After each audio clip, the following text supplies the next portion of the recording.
நம்ம ஊர்ல நீங்க பாத்தீங்கன்னா பல மதங்கள் இருக்குது ஃப்ரெண்ட்ஸ். அந்த மதத்துக்கு மேல பல்லாயிரக்கணக்கான கடவுள்கள் இருக்காங்க. பட் எல்லா மதத்துக்காரங்களுமே எல்லா கடவுளை ஃபாலோ பண்றவங்களுமே காமனா ரெண்டு விஷயம் சொல்லுவாங்க. என்னோட கடவுள் வந்துட்டு பயங்கர பவர்ஃபுல்லான ஒரு ஆளு, அவர் நினைச்சா என்ன வேணாலும் பண்ண முடியும் அப்படிங்கிற மாதிரி சொல்லுவாங்க. ரெண்டு, அவர் ரொம்ப ரொம்ப நல்லவர், யாருக்குமே கெடுதல் நினைக்க மாட்டாரு, இந்த உலகத்துல இருக்கிற எல்லாத்தையுமே நல்லா பாத்துக்கிறது அவரோட பொறுப்பு அப்படிங்கிற மாதிரி சொல்லுவாங்க. ஆனா இந்த மாதிரி எல்லாம் இருக்கிறதுக்கு வாய்ப்பே கிடையாது. நம்மளோட ஐடியா ஆஃப் காட் உண்மையா இருக்கிறதுக்கு எந்த வாய்ப்பும் கிடையாதுன்னு சொல்லிட்டு ஆர்கியூ பண்ற ஒருத்தர் தான் எபிகுரஸ். எதனாலன்னா நம்ம உலகத்துல நிறைய ஈவில்ஸ் இருக்கு. கொலை கொள்ளை கற்பழிப்புன்னு சொல்லிட்டு மனிதர்கள் பண்ணக்கூடிய ஈவில் ஒரு சைடுல, எர்த்குவேக் ஃப்ளட்னு சொல்லிட்டு நேச்சுரல் டிசாஸ்டர்ஸ் ஒரு சைடுல. இந்த மாதிரி விஷயங்கள்னால நம்ம எல்லாருமே பாதிக்கப்பட்டு இருக்கிறோம். மனிதர்கள் மட்டும் கிடையாது, ஈவன் புழுப்பூச்சிகள் கூட பாதிக்கப்பட்டு இருக்குது. சோ கடவுள் ஒருவேளை ரொம்ப நல்லவரா ரொம்ப பவர்ஃபுல்லா இருந்தாருன்னு வைங்களேன், இந்த மாதிரி ஈவில் இல்லாம ஒரு உலகத்தை படைக்க வேண்டியது தானே அப்படின்னு சொல்லிட்டு ஒரு கேள்வி வருது இல்ல. இதைத்தான் வந்துட்டு எபிகுரியன் பாரடாக்ஸ் அப்படின்னு சொல்லுவாங்க.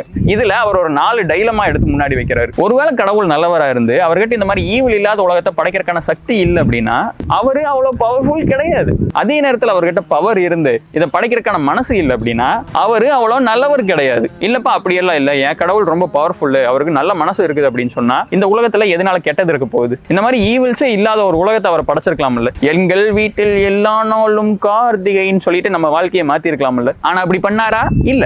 4வது, ஒருவேளை அந்த கடவுளுக்கு பவரும் இல்ல, அவருக்கு நல்ல மனசும் இல்லை அப்படின்னா அவரை நம்ம எதுக்கு கடவுள்னு கூப்பிடணும் அப்படின்னு சொல்லி கேட்கிறாரு. பேசிக்கலி என்ன சொல்ல வர அப்படின்னா இந்த கடவுள் எதர் பவர்ஃபுல்லா இருக்கலாம் இல்ல நல்லவரா இருக்கலாம், ஆனா ரெண்டுமே இருக்கிறதுக்கான வாய்ப்பு இல்லை அப்படிங்கிற மாதிரி சொல்றாரு. சோ நம்ம மதங்கள்ல கூறப்படுற மாதிரி நம்மளுக்கும் கடவுளுக்கும் அவ்வளவு பெரிய வித்தியாசங்கள் இல்லை அப்படிங்கிற மாதிரி சொல்றாரு. இதை பத்தி நீங்க என்ன நினைக்கிறீங்க? ஏன்னா இப்ப நம்ம எல்லாருமே கடவுளை வணங்குறதுக்கான காரணம் என்னன்னு கேட்டீங்கன்னா அவர் நம்மளுக்கு மேல இருக்கக்கூடிய ஒரு பவர், அவர் ரொம்ப நல்லவரு, வல்லவரு, நாளும் தெரிஞ்சவரு, ரொம்ப பவர்ஃபுல்லான அப்படிங்கிறனாலதான் நம்ம உட்காந்து வணங்கிக்கிட்டு இருக்கிறோம். ஆனா இதெல்லாம் கிடையாது.